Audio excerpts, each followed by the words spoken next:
Good evening. Welcome to California Today. I'm Liang Zhang. Here is a preview of some of today's stories.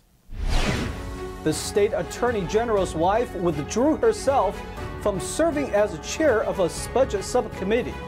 This comes after allegations of a conflict of interest and unethical concerns. California is introducing a new bill that would prevent the state from working with banks that do business with gun manufacturers. Critics say it's discriminating firearm companies. Another storm wave is expected to hit California. Winds in Northern California already knocked down trees and caused power outages. Forecasters warn Southern California could be hit with a blizzard. Officials are taking aim at junk fees or hidden costs on goods and services, following a national push by the Biden administration to eliminate the fees. State Attorney General Rob Bonta said, quote, "Prices advertised should be the price you pay, plain and simple. The bill would make it illegal to display or offer a price that doesn't include all mandatory charges, other than government-imposed taxes." The hidden fees are also sometimes called drip fees. Historically, the travel and lodging industry has used them the most. But officials say the practice is spreading. The fees can now be found in various areas like car rentals, airport parking, event ticketing, restaurant service fees, and food delivery charges. They said internet service providers and the automobile industry are also employing the practice more commonly. In September, President Joe Biden called on all federal agencies to reduce or eliminate hidden fees. The wife of California's Attorney General has resigned from overseeing her husband's budget subcommittee. This comes shortly after the assembly member came under fire last week for calling her accusers as sexists and racists. Democratic Assemblymember Mia Bonta announced earlier this week that she will be recusing herself from overseeing discussions of matters involving her husband, State Attorney General Rob Bonta. Last week, Mia Bonta came under intense scrutiny amid questions about a possible conflict of interest. In a February 14th email to the Epoch Times, Bonta insinuated that racism and sexism may be behind the allegations. She says, quote, "Almost within my lifetime, there would have been the appearance of impropriety for me to marry my husband of a different racial background. I am certain a woman voting appeared improper as well in our recent history." Editorials in the Los Angeles Times, Fresno Bee, and Witter News called the lawmaker out for not recusing herself immediately after Democratic Assembly Speaker Anthony Rendon appointed her as chair of the Public Safety Budget Subcommittee this past December. On February 19th, Bonta released a statement removing herself as chair of the Budget Subcommittee. She says, quote, "While it has been made abundantly clear that there is no legal or ethical conflict in me serving as chair of the Budget Subcommittee 5 as requested by the Speaker, I believe as legislators we have an obligation to ensure the people of California have absolute confidence in the legislative process." But many lawmakers and ethics experts disagreed. Bob Stern, former general counsel for the state's Fair Political Practices Commission, told the Epoch Times that there is not a violation of the law for her to chair or sit as a member of the budget subcommittee. However, recusal would be necessary because of the ethical conflict. A new bill is looking to prohibit the state from working with banks that also do business with gun manufacturers. The bill's authors say the gun industry offered blood money. But critics of the proposed bill say this is discrimination against the firearm industry.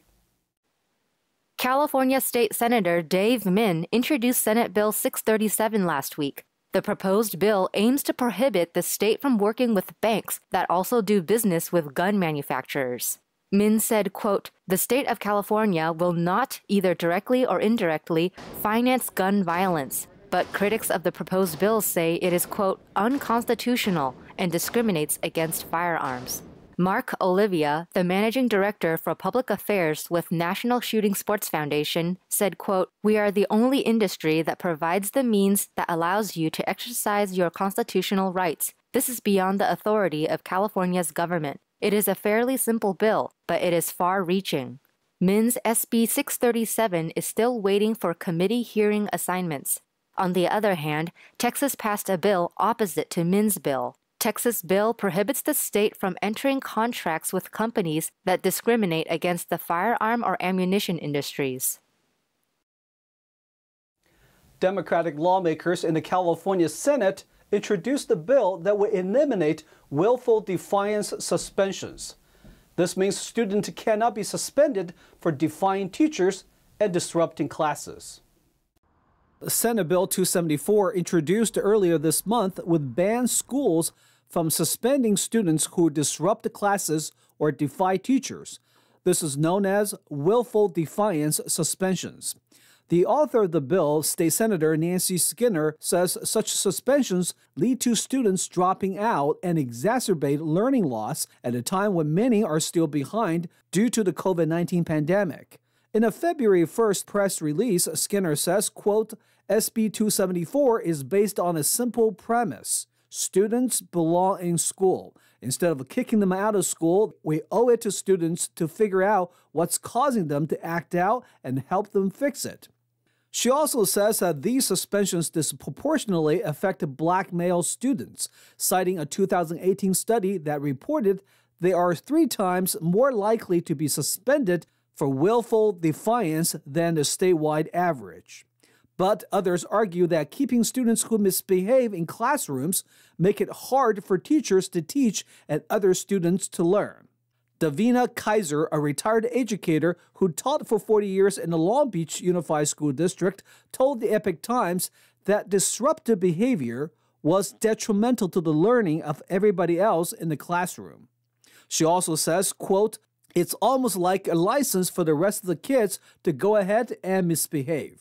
The new bill builds on Skinner's 2019 now-passed legislation, which permanently banned willful defiance suspensions statewide for grades TK through 5 and those for grades 6 through 8 until 2025. Her addition, if passed, would permanently prohibit them for all grades, TK through 12, by the fall of 2024. The Los Angeles City Council voted to impose its anti-camping law. Supporters say that the ordinance is good for public safety, while opponents claim the law criminalizes homelessness. The Los Angeles City Council voted on February 15th to impose an anti-camping law in the Westside. The laws ban sitting, sleeping, and storing property within 500 feet of several parks, recreation centers, and other facilities.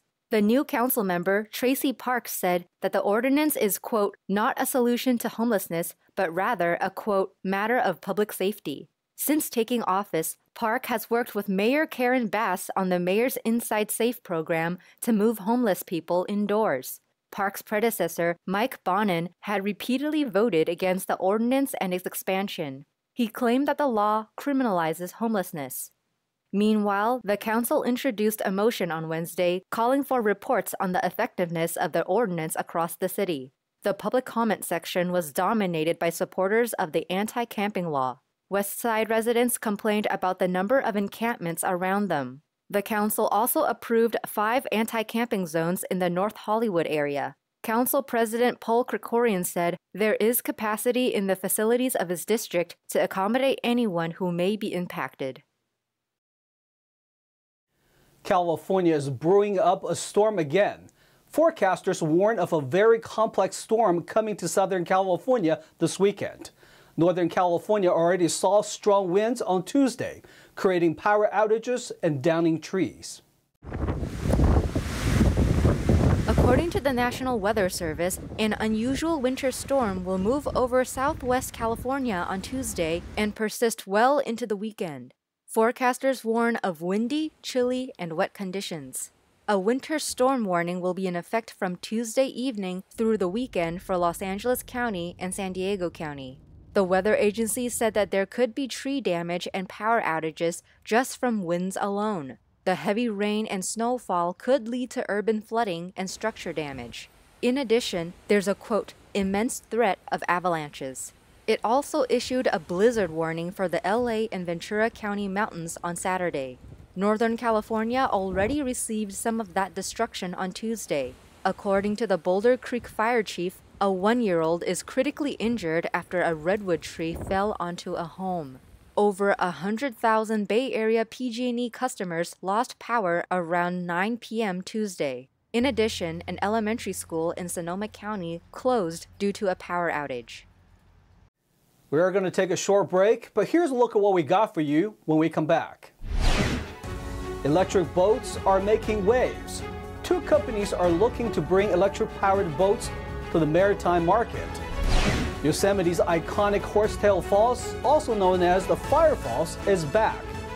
Thousands have flocked to the park to see the natural phenomenon. And a Southern California mayor has a new way to support and promote local small businesses. She says the goal is to boost the local economy. That and more on California Today.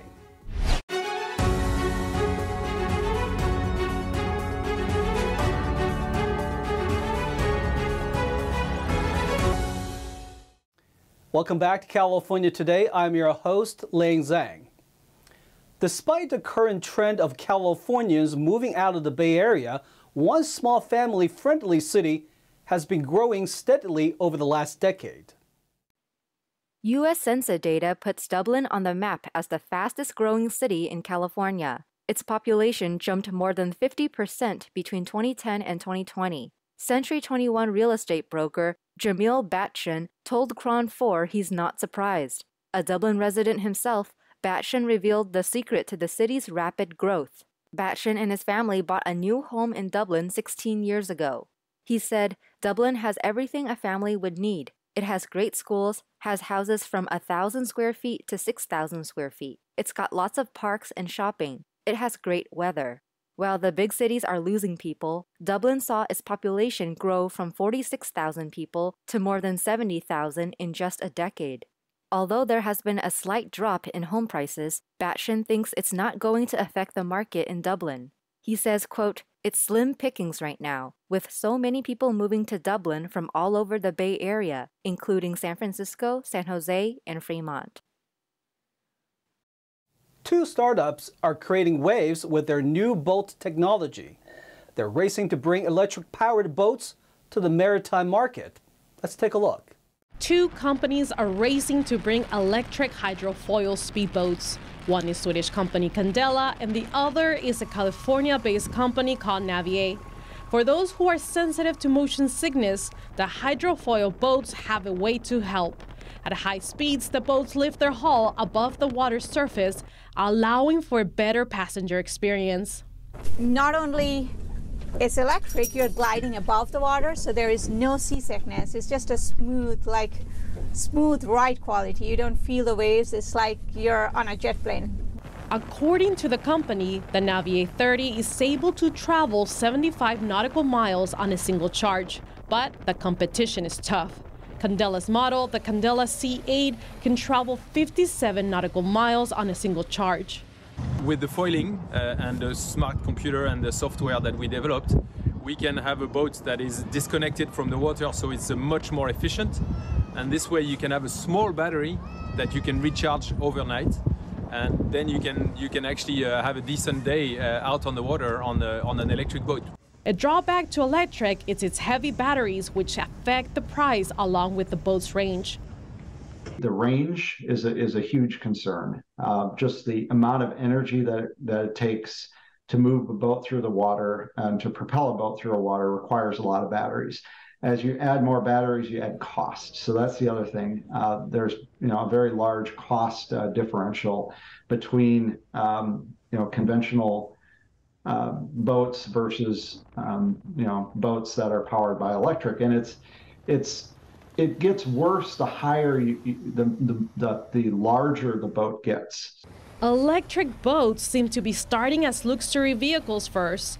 The price tag for these beauties are around $400,000. Both companies are looking to enter a different market, the electric ferry one. Places like San Francisco Bay and Stockholm having gas-powered ferries which carry commuters around their respective city. These companies are looking to provide a different option. It's like 10x cheaper than using a gas boat, so you can use it as a scalable waterborne transportation like water taxis in cities like San Francisco, New York, Seattle, and whatnot. So it unlocks a potential, a new form of transportation that was never ever possible before. It seems the race is on for this and other electric boat companies in trying to provide a product that is an alternative to producing carbon emissions while providing leisure and efficiency. Every year, thousands of visitors flock to Yosemite Valley to witness a natural phenomenon. It happens for just a few weeks in February when the conditions are just right. Let's take a look. Yosemite's Horsetail Falls flows over the eastern edge of El Capitan, the biggest granite monolith in the world. When the sun sets at a particular angle, the small waterfall can glow orange when it's backlit, making it look like it's on fire. But the conditions have to be just right, and it only happens with a clear sky and when the waterfall is flowing. Yosemite Public Affairs Officer Scott Gettiman says luck plays a big part. It's a hit and miss kind of thing. I was here, I remember being here a few years ago. It was absolutely beautiful. We were here, and then literally 5 minutes before it was going to start, a cloud came in and just destroyed it. So it's one of those things where we always recommend to people, hey, if you really want to see it, if you can, give yourself, more than one night. This year, the water flow was light with a fine mist spray over El Capitan. When the sun hit the waterfall, it gave part of El Capitan a pinkish glow. Horsetail Falls attracts people from all over the world, including photography enthusiasts and nature lovers. So we've been here plenty of times in the spring and summer, but this is my first time here in the winter, and I'm hoping it turns out to be fabulous. So right now I'm using the Canon R5, currently with the 100-500L series lens, and right now I'm about 300 meters for focal distance right there. So I can see just the peak of it, and then a little bit of the water and just a little bit down. So I'm kind of liking the way that looks. We've seen many pictures of it, and it's just so spectacular that we had to view it. We had to come. I'm so excited. Some visitors traveled far to see the spectacle. Well, I was expecting, of course, more water, but just being here on the nature, I think it's just fantastic. Yeah, just gathering with the people, getting to know others, and it's a pretty good experience. I like it. Because this is certain phenomenon that very, very, very beautiful and natural, and I love nature. Due to the event's popularity, officials are limiting the number of people into the park to avoid overcrowding and congestion. People are required to make reservations to enter Yosemite. The mayor of Laguna Niguel has been promoting small businesses to spur the economy. This month featured an Asian restaurant and a donut shop. Let's take a look. In an effort to boost the local economy, the mayor of Laguna Niguel, Sandy Rains, promotes small businesses every month. The new program, called Mayor's Mention, was made to increase the city's sales tax revenue and to support local small businesses. Rains told the Epoch Times, "The whole idea behind this was to start getting our city more involved in having an active approach of communicating what businesses are in our city." This month's featured businesses are Asian Kitchen, which is offering 20% off during February, and Sunny Side Up Donuts, which is offering a free donut. Patrons only need to reference the mayor's mention to receive the discounts. Rains said she chose the donut shop in particular because of their philanthropy. They sponsor local high school sports teams, as well as Little League Baseball and youth soccer clubs. They also donate unsold donuts to local churches and hospitals. Rains said that the new program sends a message that Laguna Niguel is a great place to do business. Each month, Rains will choose 2 different local brick-and-mortar mom-and-pop businesses to receive a placard and to be promoted on the city's social media and city council meetings. She says she patronizes each business prior to promoting them.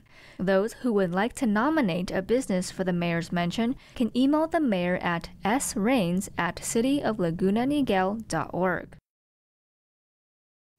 Now let's check in with NTD's Tyler Castillo for today's Sports Roundup.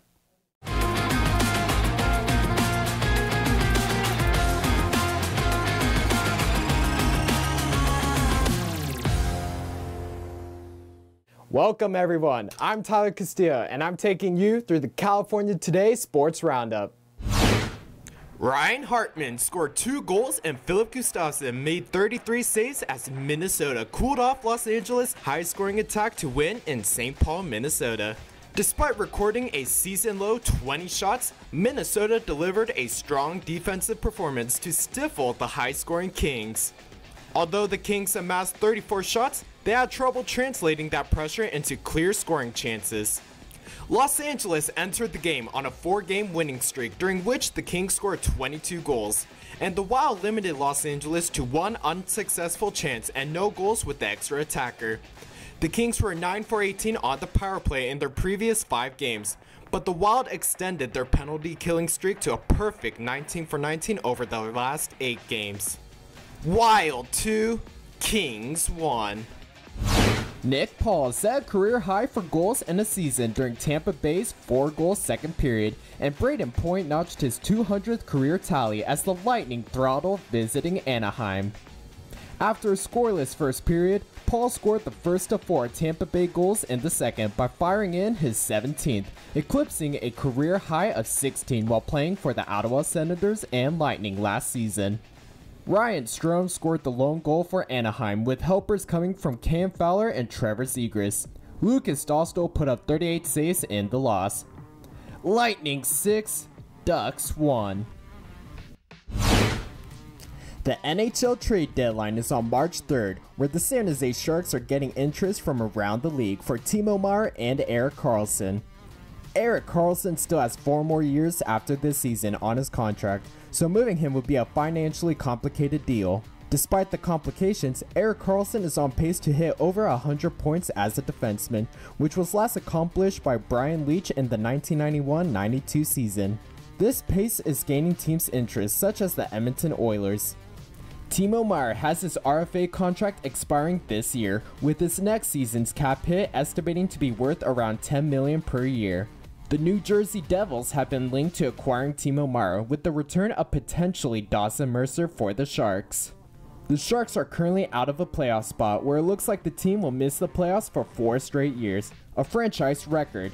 These trades can potentially clear up cap space and get a hefty return due to the player's price tag associated with them. Thank you for tuning in for today's Sports Roundup. That's all we've got for you tonight. We would like you to join us again on California Today every weekday at 8:30 p.m. Make sure to check out our broadcasts on our California Today webpage.